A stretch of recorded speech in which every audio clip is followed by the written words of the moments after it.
Zoti Qeku, po e përmeni këtu një rast, një dokument që e kam, në vitin 1999, saksisht në shtator të vitit 1999, kur ka ndodhë demilitarizimi i UÇK-s, a i ka qenë në kryet e këtij procesi dhe transformimi nga UÇK në një trup civile, si që ka qenë TMK-ja, ka dorëzu një list në KFOR.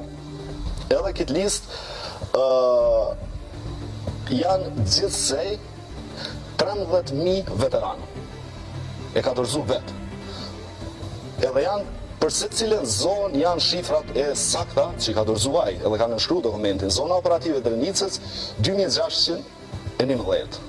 E Pashtrikut 1715, e Dugazinit 1537, e Shalës 1253, e Llapit 4523, e Nërëdimes 1253, e Karadakut 347, edhe batalioni 160 pjesëtar, dërsa shtabi përgjithës, brigada e logjistikës, në fakt, i ka pas 440 persona. Listën e dytë që ka dorëzu e ka fry për 35.000 njerëz. Edhe kjo është absurd. Për mos me thonë që kjo është krim që është komplet i shpërfaqur edhe që përfshin komplet këto struktura që i përmend.